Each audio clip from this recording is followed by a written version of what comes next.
রাস্তায় হাঁটতে, হাঁটতে বা বসা থেকে উঠতেই কি হঠাৎ মাথা চক্কর দিয়ে চারপাশটা ঘুরতে শুরু করেছে?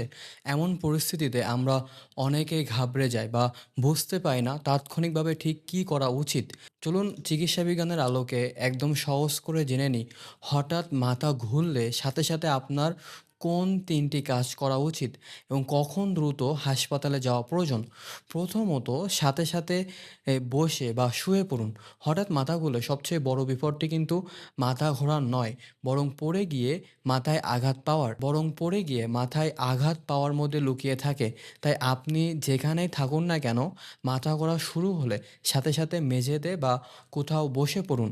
সম্ভব হলে চোখ বন্ধ করে শুয়ে পড়ুন। এতে আপনার ব্রেনে রক্ত সঞ্চালন দ্রুত বৃদ্ধি পায় এবং মাথা ঘোরা বা ভার্টিগো খুব তাড়াতাড়ি কমে আসে।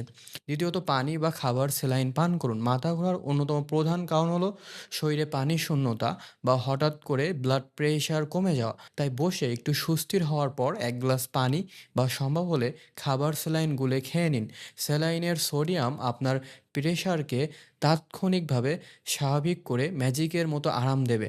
তৃতীয়ত মিষ্টি জাতীয় কিছু খেয়ে নিন। অনেকক্ষণ না খেয়ে থাকলে বা ডায়াবেটিস রোগীদের রক্তে সুগার হঠাৎ কমে গেলে ব্রেন গ্লুকোজের অভাবে কাজ করা বন্ধ করে দেয়। আর তখনই মাথা ঘোরে বা চোখে অন্ধকার লাগে।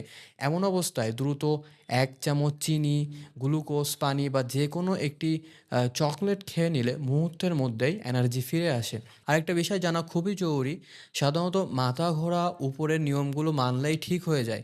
কিন্তু মাথা ঘোরার সাথে যদি আপনার বুকে প্রচণ্ড ব্যথা হয়, শ্বাসকষ্ট শুরু হয়, কথা জড়িয়ে যায় কিংবা শরীরের যেকোনো এক পাশ অবশ বা দুর্বল মনে হয়, তবে ১ সেকেন্ডও দেরি করবেন না। এগুলো স্ট্রোক বা হার্ট অ্যাটাকের লক্ষণ হতে পারে। তাই দ্রুত নিকটস্থ হাসপাতালে যেতে হবে। তথ্যটি উপকারী মনে হলে আপনার পরিচিত জনদের সাথে শেয়ার করতে পারেন। সবাই ভালো থাকবেন। ধন্যবাদ সবাইকে।